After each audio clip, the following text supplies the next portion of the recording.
Eh bien, bonjour à tous. Ce matin, nous allons, avec Content Square, Bonjour. bonjour Jonathan, on va se présenter tout de suite après.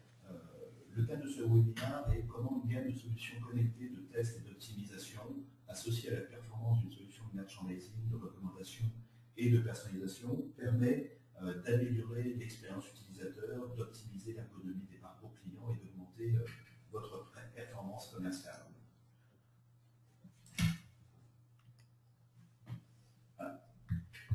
Aujourd'hui, on s'est réunis avec Content Square parce que nous partageons un point de vue commun, qui est que souvent aujourd'hui les outils analytiques donnent on va dire, des valeurs de performance sur le nombre de pages, la durée sur les pages, le taux de rebond, etc. Ce qui est un premier niveau d'information. Mais la vraie question qu'on peut se poser, c'est comment navigue un client sur le site.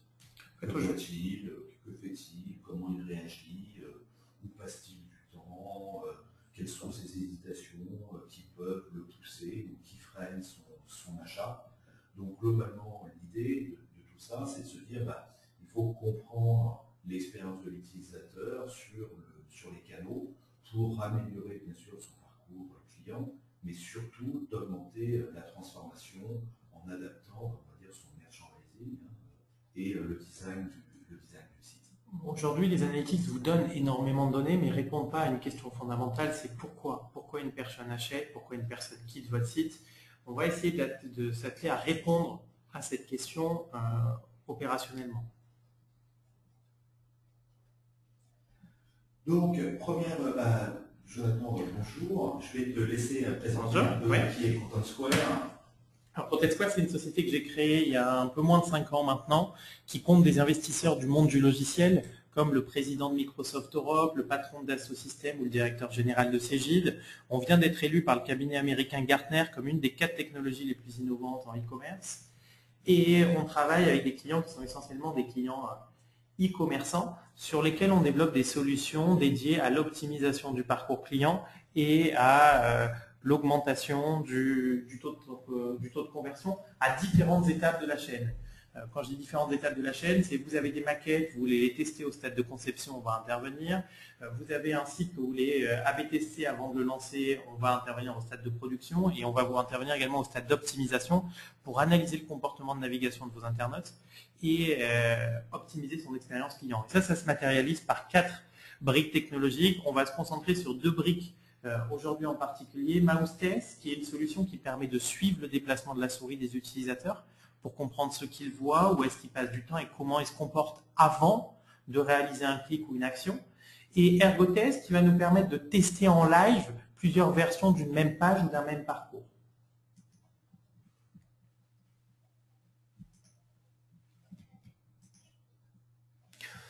Beaucoup de clients, Jonathan. Oui, on entendra avec beaucoup de clients e-commerçants dans différents secteurs d'activité, que ce soit notamment le secteur du telco avec Orange, Bouygues Télécom, SFR, Numéricable, le secteur du textile avec Promode, Pinky, Comptoir des Cotonniers, Princesse Tam Tam, Couples, Camailleux, Petit Bateau, etc. Donc c'est surtout des clients e-commerçants qui ont un objectif principal, c'est d'améliorer l'user experience pour augmenter le taux de transformation. Très bien. Je vais présenter maintenant assez rapidement Compario. Donc Compario, on est pareil, éditeur français, éditeur de logiciels. Et la vocation de Compario est de répondre à 3 grands enjeux aujourd'hui qui sont le merchandising, la recommandation et la personnalisation de l'expérience client. Et ça, quel que soit le point de contact client. Alors bien sûr, on parle du web, mais c'est tout ce qui est digital en magasin, c'est animer des solutions d'emailing, des solutions de call center. Société française, on est bien implanté, nous, à Lille. Jonathan qui est implanté à Paris, on est à Era Technologies. On a une approche en tant qu'éditeur qui est, je trouve, assez originale et qu'on a bien mentionné. C'est qu'on est ce qu'on appelle une approche open innovation. C'est-à-dire que ce sont nos clients qui votent chaque année la roadmap. Chaque client peut proposer un certain nombre d'évolutions. Nous en proposons nous-mêmes, parce qu'on peut être maître de notre destinée, mais ces clients sont nos clients qui font tout ça. Ces 3 mécaniques, merchandising, de recommandation, de personnalisation, eh bien, donne chez nos clients un certain nombre de bénéfices. À la fois bien, pour le trafic SEO, le nombre de pages vues, le taux de conversion, de panier moyen, mais c'est surtout aussi la productivité des équipes métiers. Parce qu'aujourd'hui, un certain nombre de sites web font déjà le merchandising, mais le font souvent manuellement. Et l'idée de Compario, c'est d'industrialiser cette démarche en mettant un maximum de règles automatiques autour de tout ça. De la même façon, présent chez un certain nombre de retailers, donc le premier, on va dire, marché de Compario était le retail, avec des références comme Daman, Citadium, Trois Suisses, Yves Rocher, voilà. Donc, il y a un certain nombre d'Hécathlon. Ce qui est intéressant, c'est que sur l'ensemble de ses clients, bien, tout le monde, bien sûr, utilise la solution Compario pour animer, on va dire, leur site web, mais de nombreux clients ont déployé d'autres supports, comme Bull, par exemple, qui a déployé des bornes tactiles en magasin, des tablettes vendeurs. Voilà. On est vraiment présent sur l'ensemble des canaux et sur l'ensemble des secteurs. On a un certain nombre, je dirais, de retailers. On verra tout à l'heure l'intérêt, c'est que notre solution permet de mettre en place tout ce qui est lié au web to shop, au shop to web, donc toutes ces notions de rapprocher le client du point de vente. Mais aussi, on commence à être présent sur un certain nombre de grands pure players. On vient par exemple de signer avec Brandalec, qui est aussi un client de Content Square. Voilà, donc présent sur un certain nombre de domaines. On voit d'ailleurs qu'on a quelques clients communs de ce point de vue-là, parce qu'on constate que pour optimiser le taux de conversion, il y a plusieurs leviers. L'un étant l'optimisation et l'adaptation des produits en fonction du client, l'autre étant l'évolution de l'ergonomie. Pendant un certain nombre de temps, on a beaucoup pensé que l'objectif était de faire venir beaucoup de personnes sur le site. Il fallait le faire. Maintenant, les gens ont commencé à comprendre que l'objectif numéro 1 était de faire en sorte que quand les gens étaient sur le site ou le lieu de vente, il fallait les aider à acheter. Et c'est dans cette démarche-là qu'on s'est amené à se poser des questions sur l'évolution du taux de conversion par marché. Donc, la première chose, on a repris une étude du JDNet de 2013 qui donne un certain nombre d'indicateurs. Alors, forcément, vous allez vous retrouver dans ces indicateurs, soit de façon proche, soit de façon lointaine. Mais l'idée, elle est quand même bien de montrer qu'aujourd'hui, bien sur l'ensemble des types de business, qu'on soit dans le prêt-à-porter, un tour opérateur, dans le drive, etc., il y a un certain nombre de statistiques qui donnent des taux de rebond, des taux de refus, des taux d'abandon, etc., des taux de conversion moyens. Ce ne sont bien sûr que des éléments statistiques pour pouvoir se positionner. Alors c'est des éléments à prendre avec des pincettes. Je prends notamment le taux de conversion. Globalement, sur un site e-commerce, aujourd'hui, sur le ratio des gens qui arrivent sur le site et qui achètent, on est plus entre 1 à 2% de taux de conversion et plus proche de 1 que de 2 en général, tout secteur confondu. Même si ici on voit 3% sur le prêt-à-porter, c'est la manière dont c'est calculé qui amène à ce résultat-là. Ça s'arrête en général à l'étape de la page paiement et pas à l'étape de la confirmation d'achat. Moi, j'ai tiré tout ça, trois choses importantes. Le prêt-à-porter, la chaussure, un taux d'abandon de 64%. C'est plus ou moins vrai. Dans le voyage, les tunnels de réservation aux performances disparates en fonction des différents types de sites. Ça veut dire que la partie ergonomique du tunnel d'achat est important. Dans les meublements, des rebonds importants chez les pure players. À titre de comparaison, en magasin physique, on est sur des taux de transformation de 20%, donc 20 fois plus élevés que ce qui existe aujourd'hui sur la partie online. C'est une des raisons aussi qui nous amène à croire qu'en mettant en place des solutions intelligentes qui communiquent bien entre elles, les potentiels d'optimisation du taux de conversion sont très élevés. Alors, c'est vrai que l'objectif, en tout cas, de nos deux compagnies, Compario et Content Square, c'est de se dire qu'on est là pour vous aider à booster votre chiffre d'affaires. Si on regarde simplement le chiffre d'affaires sur un site e-commerce, c'est quoi? C'est une formule très mathématique. Je prends le nombre de visites, je multiplie par le taux de conversion et je multiplie par le panier moyen. Et on va, nous, les deux sociétés, on ne va pas jouer sur la visite, l'acquisition, comment faire venir le client sur le canal. Notre vocation, c'est de booster la conversion et booster le panier moyen en mettant en place, on va dire, deux grandes techniques, le merchandising, je l'ai expliqué tout à l'heure, mais aussi on doit travailler sur l'ergonomie et c'est le but de Content Square, c'est de comprendre comment le client réagit par rapport à tout ça. Si on prend j'aime bien parler, quand on parle de justement de ces critères de taux moyen, de performance, etc. Globalement, j'aime souvent mettre deux indicateurs qui sont relativement simples. Le premier indicateur qu'on peut calculer assez simplement, c'est de se dire quel est le pourcentage du nombre de visites par rapport au nombre de pages vues.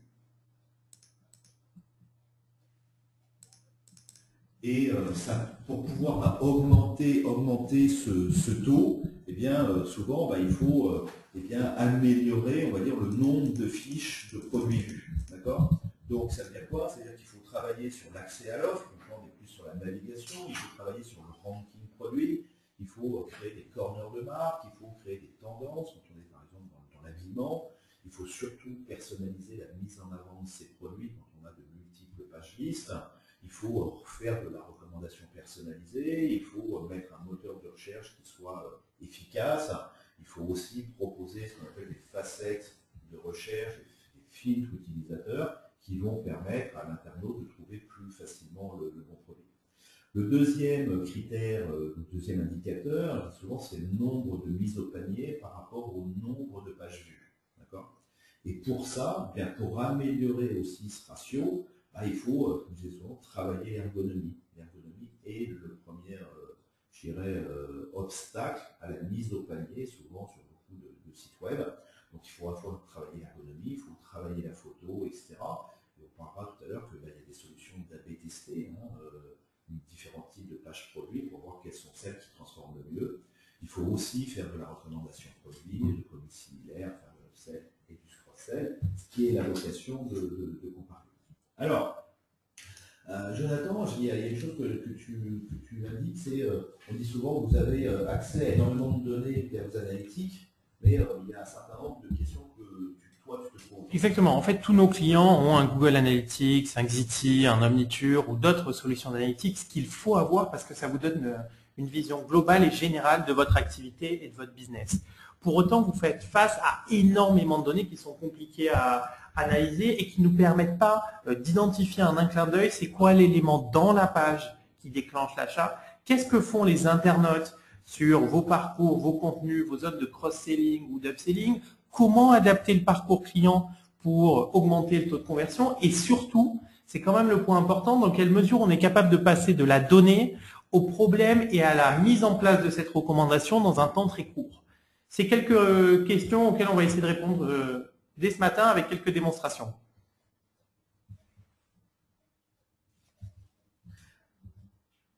On nous dit qu'on a des petits problèmes de son, alors on va juste essayer de faire un petit réglage, peut-être monter un peu plus fort. Je vais prendre ma grosse voix. Alors là, je pense que vous allez nous entendre mieux. J'espère qu'en tout cas, ça le sera. Donc, le rôle du merchandising, globalement, quand on le synthétise, c'est, on dit souvent qu'il faut partir du produit, connaître son assortiment produit, les bons pions, la saisonnalité, la rotation de ses stocks, etc. Il faut bien sûr connaître sa cible client pour l'animer, lui exposer les différents types de produits.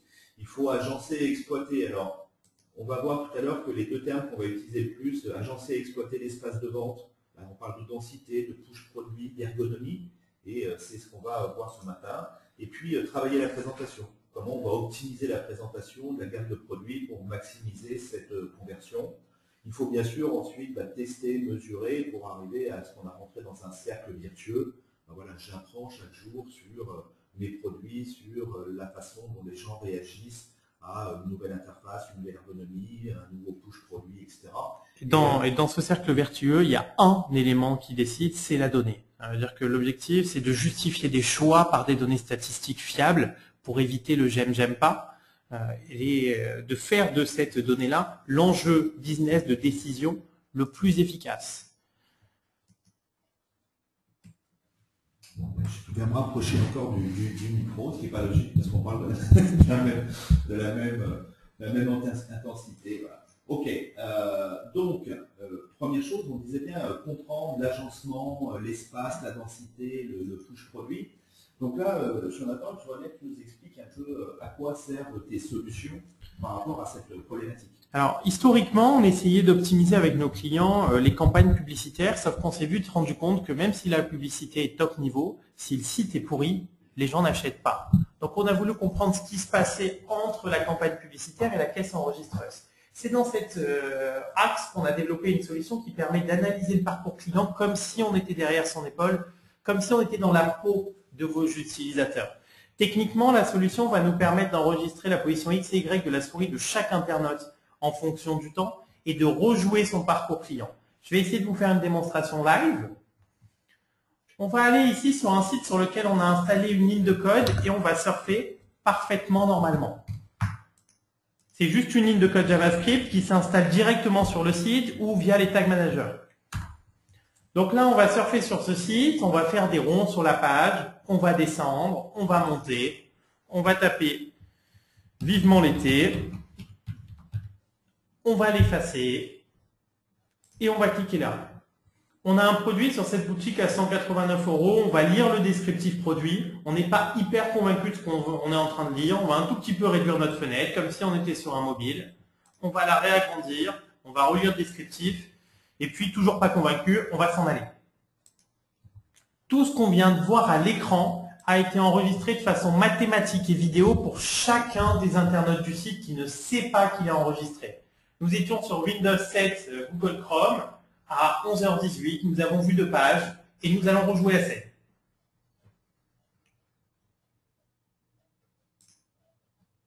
Donc là, j'ai les mains en l'air, vous ne le voyez pas. Je confirme. Et donc là, c'est une reproduction vidéo à partir du flux de données mathématiques. Donc on va enregistrer tout ce que fait l'utilisateur tel qu'il le voit au moment où il le voit. En réalité, c'est pas une vidéo, c'est une reproduction vidéo à partir du flux de données mathématiques. Et ce qui va être intéressant, c'est qu'on va analyser également l'ensemble de ces données en fonction du temps, pour comprendre à t égale 1 seconde, 5 secondes, 10 secondes, ce qu'est en train de faire l'utilisateur. Et est-ce que c'est le fait qu'il ait lu le descriptif produit à tel et tel instant qui a eu de l'impact sur la conversion ou sur son départ? Pareillement, si j'y retournais de nouveau, on va laisser la vidéo s'enchaîner. Si j'y retournais encore, j'associerai la navigation au même utilisateur. Je tape cette fois me revoilà, je l'efface, je réduis un petit peu ma fenêtre, je zoome, et je m'en vais. On est passé cette fois de 2 pages à 3 pages, on va le voir, pour le même utilisateur.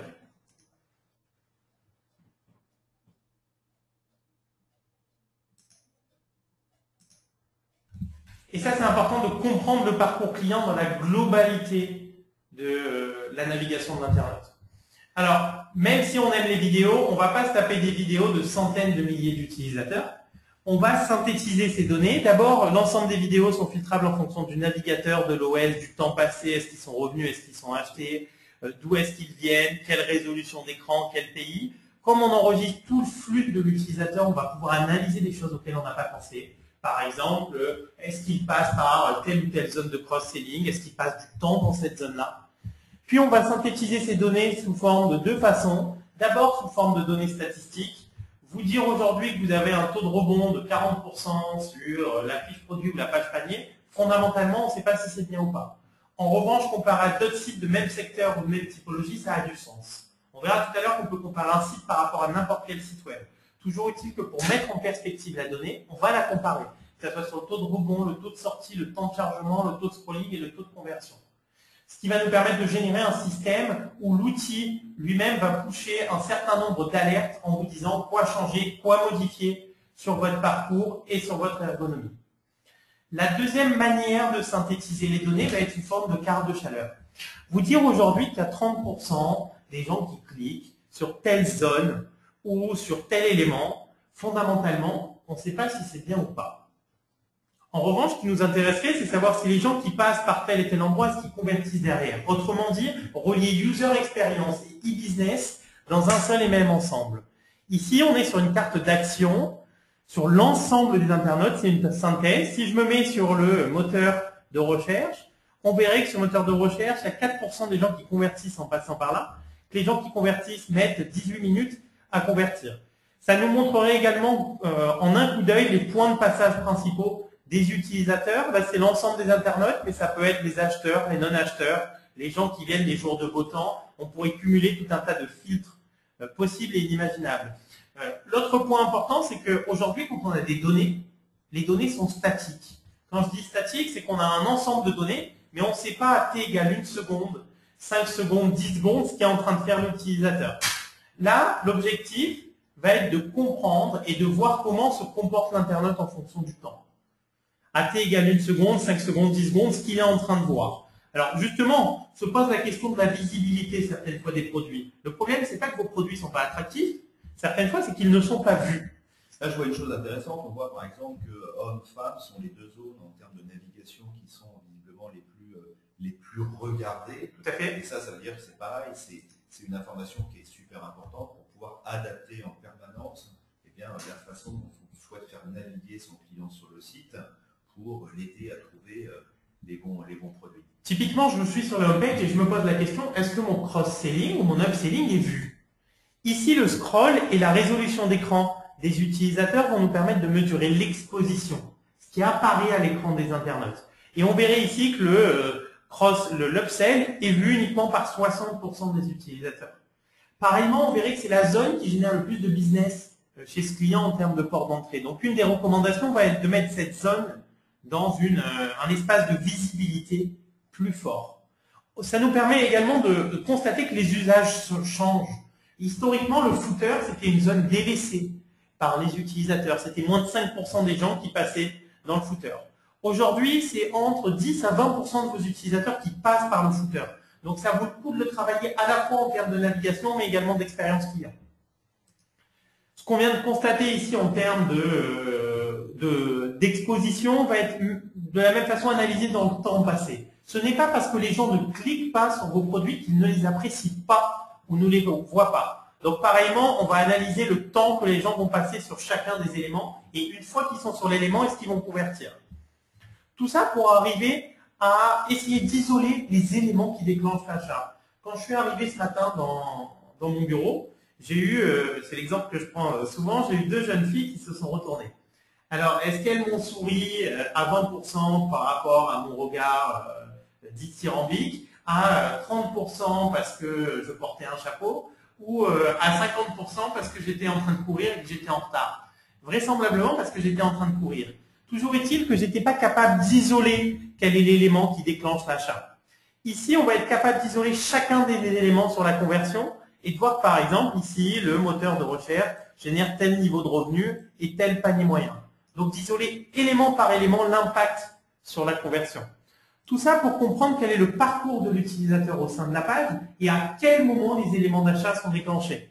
Ça, c'est calculé par rapport à l'ordre des éléments visualisés. Ce qui nous permet de recomposer le parcours des acheteurs, des non-acheteurs, des clients récurrents, des non-clients, etc. Tout ça pour vous proposer, in fine, une liste de recommandations opérationnelles classées par potentiel d'amélioration. Recommandations opérationnelles avec le type de reco, des recommandations de type quick win, rapides à mettre en place, ou des recos plus impactantes. Les recommandations sont opérationnelles au point de vous proposer des maquettes et des visuels qui les illustrent. On a un peu l'ergonomie et design en interne qui va illustrer ces recommandations. Quelques exemples d'analyse simple. Par exemple, tout à l'heure, on a vu que le cross-selling était important, mais qu'il était peu vu. Ici, ça vaut également inversement pour le header. On se rend compte qu'il y a beaucoup de gens qui sont exposés au header, mais globalement, ils passent peu de temps, peu d'interaction et peu de mouvement. Donc là, la recommandation, c'est de réduire la taille du header. Ou les internautes essaient de cliquer sur certains éléments qui ne sont pas cliquables. Plus précisément, on constate ici que cette zone de cross-sell est vue par moins de 50% des gens, mais elle génère que 4% des clics transactionnels. Et que quand les gens rentrent ici dans cette zone-là, on va avoir des conversions qui sont beaucoup plus élevées. Ouais. Alors ça, c'est un autre thème que j'aime bien utiliser, c'est combattre les idées reçues. C'est globalement, aujourd'hui je dis souvent aux gens que je rencontre que entre 30 à 50% des clients ne voient pas la seconde page page liste. C'est vrai que c'est évident, hein, on le voit bien à travers les exemples de Jonathan que les gens ne vont pas jusqu'en bas, le scroll, etc. Que 50% ne scrollent pas en bas de la page liste. Ce sont des stats moyennes, je pense qu'en fonction des sites, justement des préconisations qui sont faites, on améliore ce taux pour faire en sorte que les gens descendent le plus loin possible. Et notamment dans le fait que les usages évoluent aussi sur le scrolling. Donc quand on arrive à bien mettre en avant un certain nombre d'éléments, on arrive à tirer sur le scroll. Typiquement Facebook ou les tablettes ont permis d'augmenter le taux de scrolling. Donc il y a une vraie volonté d'adapter le nombre de produits par page et d'adapter les bons produits au parcours utilisateur. Et puis voilà, 30% des clients ne voient pas la homepage au cours de leur visite. Parce qu'on sait qu'aujourd'hui, autant dans le monde physique, on rentre toujours par la porte du magasin. Sur le web, c'est pas vrai. On n'arrive pas sur la homepage, on arrive sur des pages catégories, on arrive sur une page promotion, on arrive sur une page produit, et on ne voit pas forcément ce qu'il y a sur la homepage. Ça, c'est dû notamment au référencement qui fait que beaucoup de vos utilisateurs rentrent par des pages listes ou des pages produits, ce qui indique également que les parcours ne sont pas étanches. Il n'y a pas une ou deux manières de naviguer, il y en a des centaines et des centaines différentes. Et c'est bien pour ça qu'il faut adapter ensuite son merchandising en fonction de la personne pour faire en sorte qu'on lui présente le bon truc. Ok, la barrière du scroll, on a parlé de ce fameux scroll, pour pouvoir jouer et lever cette barrière, il y a quelque chose qui est très important, c'est de travailler son ranking produit. Parce qu'on sait très bien que si j'ai page 1, page 2, page 12, il faut que je remonte les produits à visibilité de personnes. Aujourd'hui, souvent, trop souvent en tout cas, beaucoup de sites web font ce ranking souvent un peu manuellement, ou mettent un ranking un peu, on va dire, basique. Je les trie par prix, je les trie par stock, je les trie par promotion, je les trie par comment ça s'appelle, le nombre de visites, etc. Et c'est souvent des tris relativement simples, alors que travailler son ranking, c'est une vraie stratégie. Cette stratégie, c'est tout d'abord prendre la disponibilité. On voit trop souvent sur des sites web où on vous met dans les premiers produits et puis vous cliquez dessus, c'est pas disponible par exemple. Ça c'est une hérésie, hein. C'est un peu comme j'expliquais souvent à des commerçants, c'est de leur dire tiens, c'est une que j'avais rien en stock dans mon magasin, je ferme le rideau, puis j'attends demain d'être livré pour pouvoir représenter mes produits à mes clients, etc. Donc ça veut dire que travailler ce ranking pour faire en sorte que les produits remontent le plus rapidement possible, ça va tenir compte d'un certain nombre de choses, bien sûr de la disponibilité. Pour certains types de métiers, on va utiliser l'écoulement des ventes sur 7 jours glissants, parce que oui, on est en période de pluie, ou on est en période de chaleur, et dans la mode, forcément, ça a un impact, et que ce ranking, il doit évoluer tous les jours, toutes les minutes, même je dirais, puisque si on tient compte de la disponibilité produit, le ranking va évoluer. C'est la visibilité des produits, alors ça c'est intéressant, parce qu'on parle de la visibilité des produits, et là, Content Square peut me permettre d'avoir justement des indicateurs sur quels sont les produits les plus visibles sur mon site. C'est des poids, c'est des prix de vente, et bien sûr, c'est tout ce qui peut être lié à des taux de démarque. En fait, je pense qu'il faut prendre à la fois les objectifs qui correspondent aux besoins de vos clients et à la fois les objectifs qui vous concernent en termes de vente, de stock, de top produits qui doivent être pris en compte. Ce qui est intéressant dans le ranking, c'est que, en tout cas dans Compario, vous avez la capacité à jouer sur ce que je vais appeler de multiples critères. Ça veut dire quoi? C'est-à-dire que je vais prendre l'exemple d'un site de distribution de vêtements qui est multimarque. Alors, on sait très bien que dans les marques que ce site web distribue, je vais avoir ce que je vais peut-être appeler mes best marques. J'ai mes marques tendances, j'ai mes nouvelles marques, voilà. On peut avoir différentes typologies. Si on veut pouvoir ranker ces produits, il faut pouvoir jouer sur ces leviers, parce que est-ce qu'à un moment donné, je suis bien au niveau de mon chiffre d'affaires sur mes best marques? Est-ce que je suis en retard sur mes nouvelles marques? Est-ce que je suis en avance, etc. Et donc forcément, en fonction, là, non pas uniquement de la visite de l'internaute, mais là, on est bien sur l'objectif business du site, c'est d'écouler ses stocks, c'est d'être capable à un moment donné de se dire, tiens, je suis un peu en retard sur mes best marques, il faut que je mette un peu plus de poids sur ces dernières. Et donc là, ce que vous voyez, c'est que vous avez des leviers qui vont vous permettre, un peu comme des manettes, de régler le ranking de l'ensemble de ces produits. Deuxième point aussi intéressant, c'est quand on regarde, donc on voyait tout à l'heure avec les solutions de Jonathan, le taux de survol. Et là, on voit par exemple sur ce slide, moi j'aime bien, on voit la carte des mouvements, Puis on voit bien que sur la partie droite de l'écran, on se rend compte qu'il y a 3 produits parmi les 5 qui sont visiblement plus visibles. D'accord?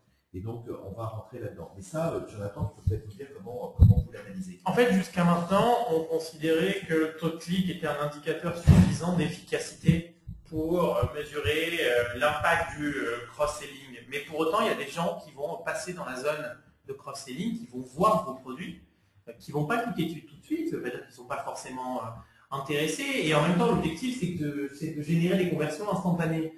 Donc pour ça, il est essentiel de comprendre est-ce que vos produits sont attractifs. Si je me remets sur l'exemple de tout à l'heure, on avait un problème de visibilité du cross-selling et de l'upselling. Alors, est-ce que c'est uniquement un problème de visibilité ou est-ce que c'est également un problème d'attractivité des produits? Ici, pour mesurer l'attractivité, on va mesurer le ratio des gens qui survolent l'élément et qui cliquent dessus après. Et on distingue assez rapidement qu'il y a des produits qui ressortent du lot et que d'autres ont des vrais problèmes d'attractivité, qui ne se mesurent pas uniquement en termes de performance, mais même d'attractivité temps 1 pour essayer d'amener la personne sur le produit concerné. Pour ça, nombreux de nos clients, et en tout cas, c'est ce que nous proposons en tout cas chez Compario, c'est de travailler, on parle souvent du grid marketing. Alors, ce grid marketing, c'est quoi? Si on regarde souvent les pages listes, aujourd'hui, c'est ce qu'on voit sur la partie gauche de l'écran. J'ai mon listing produit, alors il est 3, 4 produits par ligne, j'ai de multiples lignes, etc. Et on vient pousser l'ensemble de ces produits. La vraie technique, ce qui marche aujourd'hui, c'est quand on a compris les zones de chaleur, quelles sont les zones les plus visibles, c'est découper la page différemment. C'est de découper cette page pour être capable de gérer ce que je vais appeler des blocs. D'accord? J'ai peut-être le bloc 1, 2, 3, de tailles différentes, d'ergonomie différentes, etc. Mais surtout, ce qui est intéressant, c'est que pour chacune de ces zones, les gens du métier vont pouvoir définir qu'est-ce qu'ils souhaitent pouvoir positionner à l'intérieur de ces différents emplacements. Je donne un exemple. Si je suis vendeur de chaussures de sport, d'accord, si je n'arrive pas à mettre sur ma première ligne à la fois une Nike, une Adidas, une Lacoste, etc., je pense que j'ai tout faux en termes de merchandising. Par contre, forcément, je ne vais pas le faire à la main, parce que quand j'ai des milliers de baskets à vendre, il faut industrialiser la démarche. C'est de se dire, tiens, à cet endroit-là, je veux toujours mettre la meilleure vente Adidas. Aujourd'hui, c'est peut-être cette chaussure, demain, ce en sera une autre. C'est de faire en sorte que tout ça soit industrialisé. C'est de faire en sorte aussi qu'on puisse surexposer des produits par détail, etc. Et ça, c'est vrai que les zones de chaleur vont vous permettre de se dire où je dois venir positionner à l'intérieur de ma page mes différents types de produits, mais surtout comment le métier va être capable d'animer l'ensemble de ces zones. Et si on regarde très, très rapidement, ce genre de grid marketing, c'est ce qu'on voit ici. J'ai découpé ma page, j'ai envie de mettre du contenu, j'ai envie de mettre en évidence un t-shirt, etc. Mais tout ça n'est pas jeté sur cette page. Ça a été géré par le métier parce que j'ai envie de mettre un certain nombre de choses.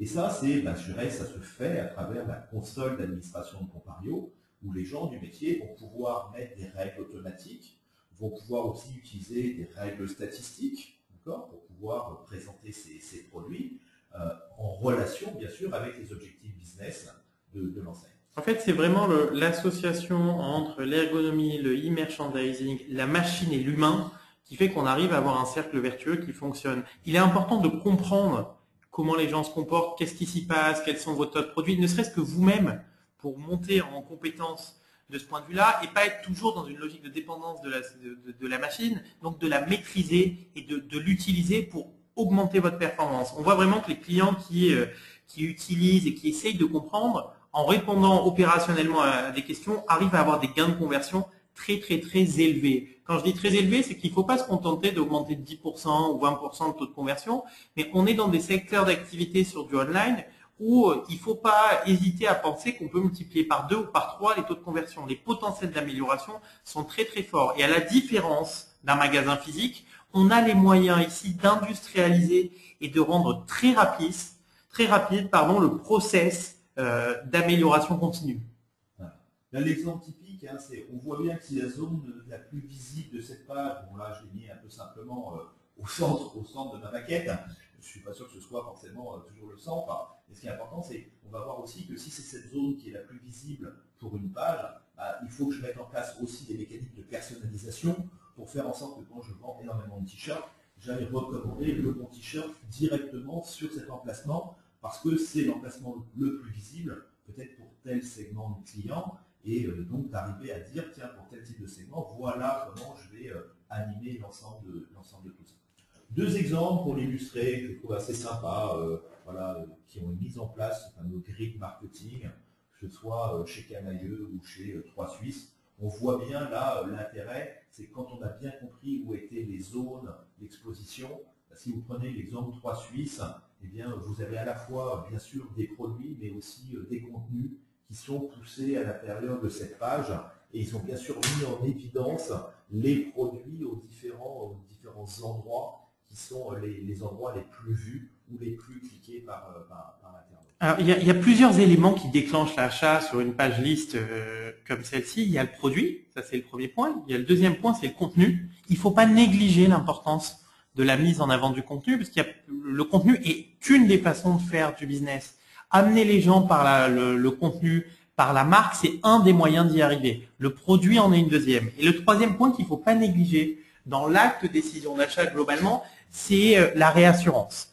Et typiquement, que ce soit sur type de page ou sur le moment où l'utilisateur va décider d'acheter, c'est important de le rassurer de la même façon qu'opérerait un vendeur en magasin qui va donner quelques grilles de décision d'achat. Cette notion, moi je l'aime beaucoup, j'en parle souvent dans les webinaires Compario. C'est vrai qu'aujourd'hui, on a trop tendance à parler à tous les clients de la même façon. Un client qui est habitué, qui est déjà client, qui achète, qui a fait beaucoup d'achats, on ne va pas lui parler de la même façon qu'un primo-visiteur. Le primo-visiteur, il faut souvent qu'il aille cliquer en bas de page pour savoir comment il va payer, comment il va être livré, alors qu'un client habituel, il n'a pas besoin d'être rassuré.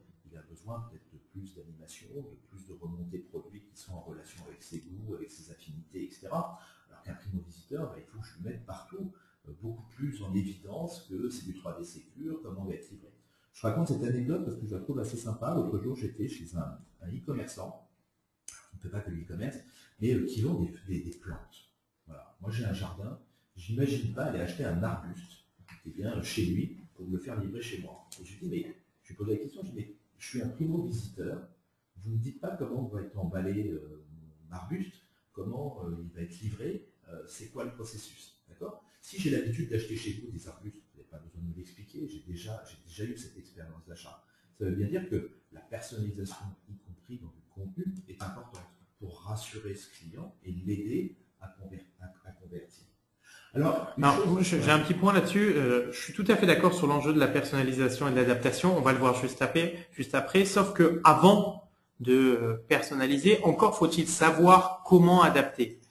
C'est dans cette logique, si je pouvais faire un parallèle, de dire qu'on a un pull noir qui peut être troué, ça peut correspondre à votre ancienne page liste ou votre page liste actuelle, et vous voulez le mettre en rouge. Alors, il sera peut-être plus beau en rouge, mais il sera toujours troué. Donc, d'abord, il faut boucher les trous et ensuite changer la couleur. Et c'est dans ce sens-là que le test et le testing live va prendre tout son sens.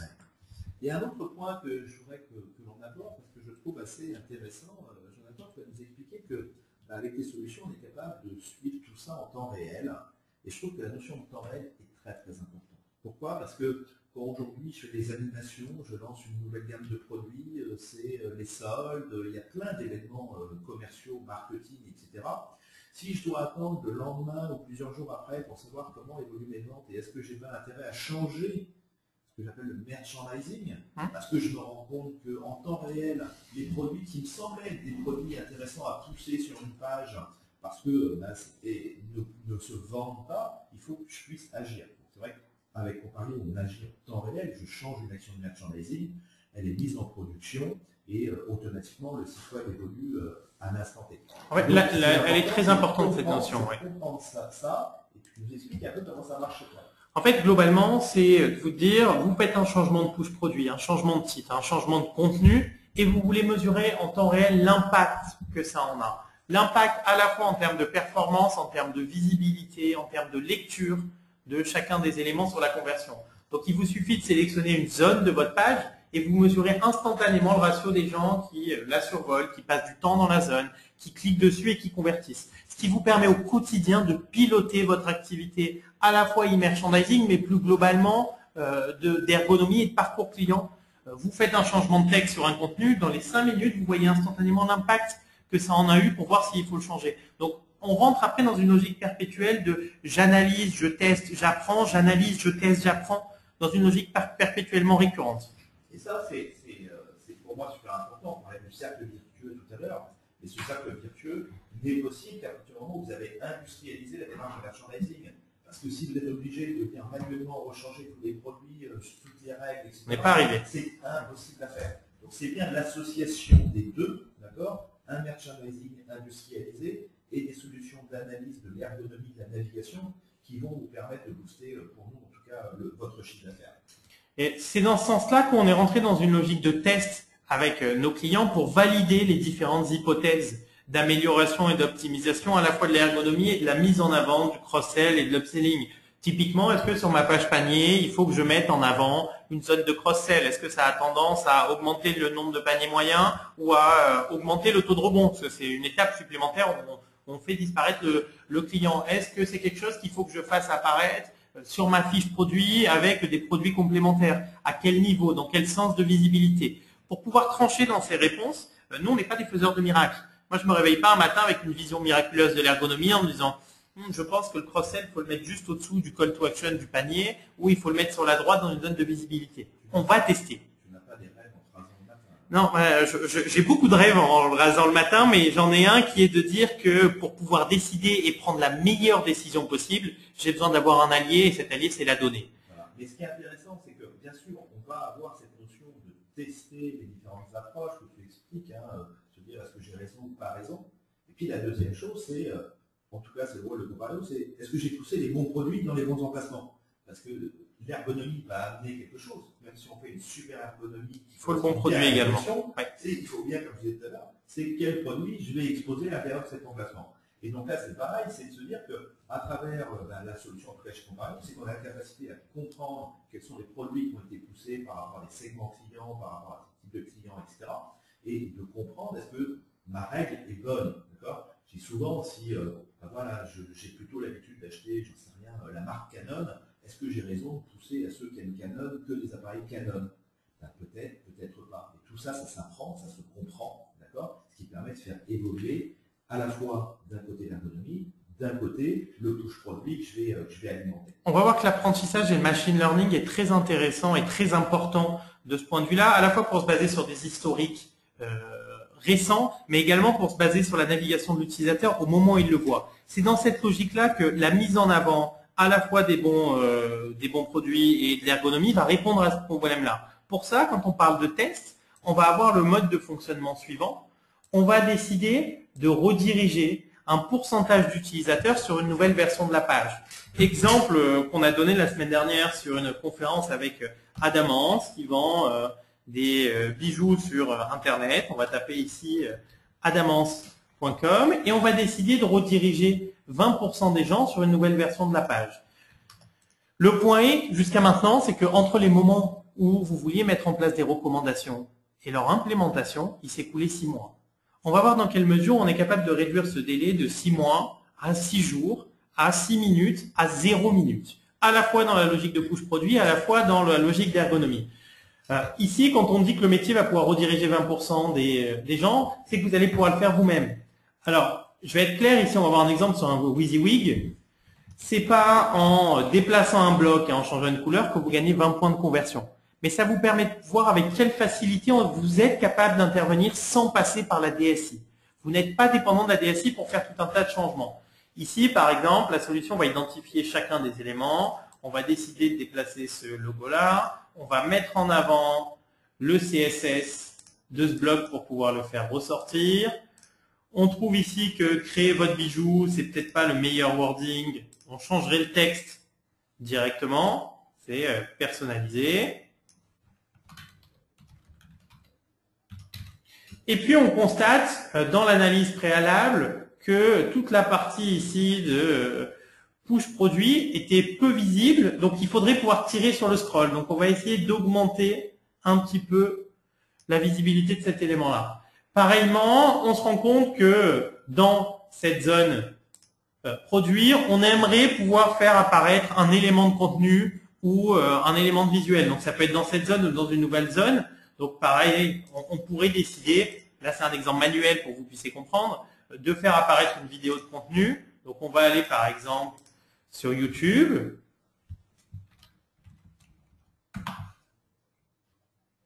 On va t'appeler par exemple bijoux. On va prendre la première vidéo de bijoux qui va apparaître. On va prendre le code de cette vidéo-là et on va l'insérer.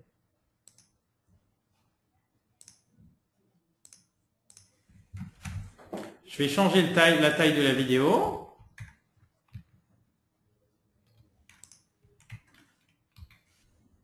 La vidéo est tout de suite disponible et je vais la positionner à cet endroit-là. Ici, c'est juste à titre de démonstration. Encore une fois, ce n'est pas des changements manuels qui vous font des gains de 20, 30, 50% de taux de conversion, mais que ça vous permet de voir avec quelle facilité vous êtes capable d'intervenir pour tester différentes versions. Et donc là, instantanément, la version est disponible, prête à être testée. Pour l'internaute, l'URL est la même. Il ne peut pas savoir qu'il est en condition de test et tout va continuer à surfer parfaitement normalement. Comme vous touchez au front, avant de lancer la version, on va vérifier sur différents navigateurs, OS, résolution d'écran, que tout marche parfaitement. Pareillement sur le temps de chargement, que ce soit sur du push produit ou de l'ergonomie, a beaucoup d'impact sur le parcours client. Donc on va vérifier sur le temps de chargement sans cache avec cache navigateur, si tout fonctionne bien au premier passage, une fois que le document est complet et qu'il a chargé, ce qui nous permet de prévisualiser le temps de chargement. Ça, c'est super important. Je crois qu'on finit par ça. C'est voilà, booster la conversion. Il y a bien sûr la notion de parcours, il y a bien sûr la notion de persuasion. Quel produit, comment je persuade le client à acheter. Mais il y a aussi l'aspect de performance qui est non négligeable parce qu'un site qui n'est pas performant, qui met trop longtemps à s'afficher, c'est pareil, les gens préfèrent aller voir sur un autre site, etc. Donc c'est intéressant de voir toutes ces approches, de tester, de navigation, ce que ça donne, quels sont les temps de résolution, etc. C'est hyper pertinent aussi pour améliorer. Il n'y a pas que le look, c'est pour nous vraiment je pense que c'est une globalité. Ouais. C'est vraiment voilà. Pour nous en tout cas, je pense que ce qui est important, c'est bien sûr le parcours client, donc son ergonomie, l'usabilité du site ou du canal, sa navigation, le moteur de recherche, le design, la réassurance, le merchandising, et puis tout ça après, c'est aussi la performance qui doit se mesurer à la fois en termes de chargement, puis de bugs, parce que souvent on oublie trop souvent de se dire qu'il peut y avoir des bugs sur un site web, et c'est aussi une raison du départ du client. L'expérience utilisateur, c'est vraiment la somme de ces dimensions-là, des dimensions de navigation, des dimensions de performance, des dimensions de concurrence, des dimensions d'immerchandising qui vous permettent d'avoir une véritable efficacité. Et c'est dans cette démarche-là continue de test, d'optimisation et d'adaptation des parcours en fonction de l'utilisateur qui vous permettra d'avoir une véritable efficacité. L'objectif étant d'atteindre une bonne base de départ et c'est dans ce sens-là, après que la personnalisation va prendre tout son sens. Personnaliser quand les parcours sont pas optimisés, c'est pas la chose la plus efficace. Le faire avec des pages bien adaptées va décupler le potentiel d'efficacité de vos parcours et de vos conversions. Voilà, il est 11h50, on est dans les temps. L'idée maintenant est peut-être de vous laisser nous poser des questions par rapport à ce qu'on a pu évoquer, avoir peut-être vos retours. Qu'est-ce que vous en pensez? Qu'est-ce qui est important pour vous? Voilà.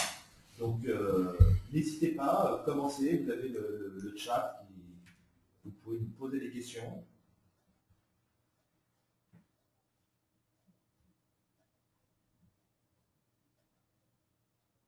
La première question est toujours la plus longue à venir.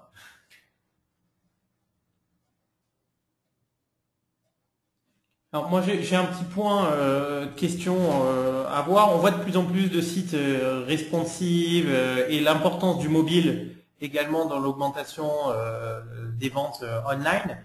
Aujourd'hui, il y a des vraies adaptations de produits qui doivent être faites ou qui sont faites sur le mobile, typiquement. Ah oui, ce qui est important, c'est que c'est vrai que quand on voit j'ai souvent le merchandising, si on va sur un site web, alors je vais prendre l'exemple par exemple d'un site bien connu, hein, Amazon. Si vous prenez la version web, ils font un push produit sur le web, je crois qu'il y a pas loin de 100 produits qui sont poussés sur la home page et qui sont bien sûr personnalisés. Bah, sur le canal mobile, ils en poussent 10. Donc c'est aussi une règle de personnalisation, comment je vais pousser les meilleurs produits selon le canal sur lequel je vais exposer. On ne présente pas, on ne fait pas le merchandising de la même façon que l'on soit sur le web, sur une application mobile, sur une borne en magasin. Voilà, donc c'est aussi le rôle du merchandising, c'est de mettre des règles qui s'adaptent au canal et à l'ergonomie du canal correspondant. En fait, je pense que c'est d'autant plus important sur le mobile ou sur les facettes ou sur d'autres aspects dans la mesure où on a 1, 2, 3 produits qui vont être directement visibles. On n'a pas une liste d'informations qu'on peut divulguer à l'utilisateur telle qu'on l'a sur des longues pages listes sur du desktop. Donc là, le choix des push produits et la manière de mettre en avant est particulièrement important. Et oui, c'est évident que c'est tout le rôle, hein, comme je disais tout à l'heure, sur le merchandising personnalisé, c'est comment je vais optimiser, remonter le plus rapidement possible les bons produits. Par device. J'ai souvent cette phrase, hein, je dis, pendant très très longtemps, vous vous êtes posé la question de savoir comment vous alliez vendre vos produits à vos clients. Aujourd'hui, c'est comment vous allez les aider à le trouver le plus rapidement possible. Et c'est vraiment le but, en tout cas d'une solution de merchandising, c'est de remonter rapidement l'ensemble de ces produits. Bah écoutez, visiblement personne n'a envie de nous poser des questions aujourd'hui. Soit nous avons été très très clairs, soit pas du tout. Mais s'il n'y a pas de questions, je vais vous souhaiter à tous une très bonne journée, une bonne fin de solde pour ceux qui sont encore dans le processus de solde. Et puis pour les autres aussi, bah, de bonnes vacances, puisque on fera notre chemin les prochains webinaires Compario qu'à partir du mois de septembre. Sur la plage. Je vous souhaite bonnes vacances également et je vous dis à bientôt. On est à votre disposition si vous avez des questions ou des remarques. Je vous remercie. Alors, il y avait quelques questions de Mimi.